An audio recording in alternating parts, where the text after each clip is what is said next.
Hindi nakalusot kay Public Works Secretary Vince Dizon ang mga sira sa EDSA. Partikular na mga potholes sa Buendia southbound nakaka-rehabilitate pa lang. Agad din niyang pinaimbestigahan ang mga gumuhong pader sa EDSA Ayala Makati na sinabing posibleng gawa sa substandard na materyales. Napansin mismo ni Public Works Secretary Vince Dizon ang mga potholes sa Buendia southbound portion ng EDSA. Kaka-rehabilitate pa lang ng bahaging ito pero nagkauka na dahil sa naipong tubig mula sa walang tigil na ulan. Ayon sa DPWH, lowest point ito ng Phase 1 ng EDSA rehabilitation kaya dito naipon ng tubig. Kaya inutusan ni Dizon ng DPWH engineers na maglagay ng mga gap sa pagitan ng mga barriers sa dedicated bus lane para makalabas ang tubig. Samantala, pinaiimbestigahan din ni Dizon ang pagguho ng isang pader sa EDSA Ayala northbound sa tabi ng Ayala Forbes Park sa Makati. Sa kanyang inspeksyon kasama si MMDA General Manager Nicolas Torre III, napansin niyang tila hindi semento ang ginamit sa pader. Suspetsya ng kalihim gawa ito ng fiber cement board. Wala namang naiulat na nasugatan sa insidente kahit na lakaran ng mga tao ang binagsakan ng pader. Sa mga balita sa probinsya, sa Occidental Mindoro, ilang mga residente ang gumamit ng improvised zipline para lang makatawid sa rumaragasang ilog at buhawi na nalasa sa Haro at Mandurriao sa Iloilo.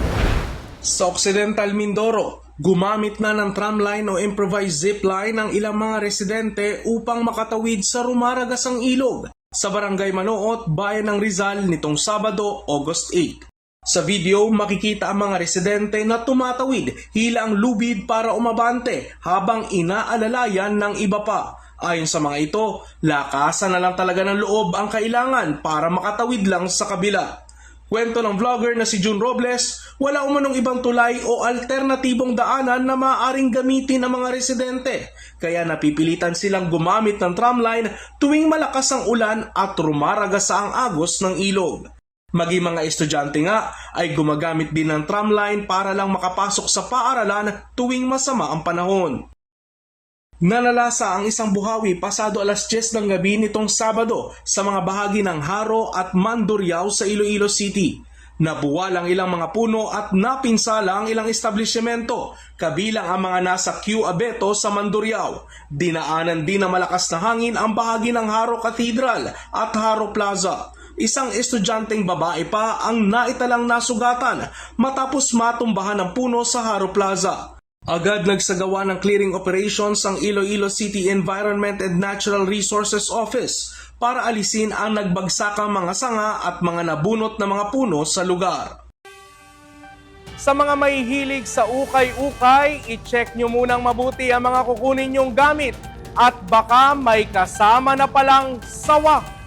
Isang sawa kasi ang nagpaka-stuffy sa loob ng kahon sa ukayan sa Dumaguete City, Negros Oriental.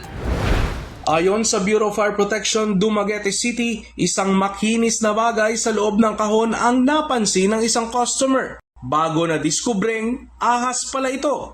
Sa litrato, tinangkapan itong manuklaw ng kunin ito ng mga tauhan ng BFP. Tinatayang 4 hanggang 5 talampakan ang haba ng sawa at halos 3 kilo ang bigat na agad namang silagip ng mga tauhan ng BFP.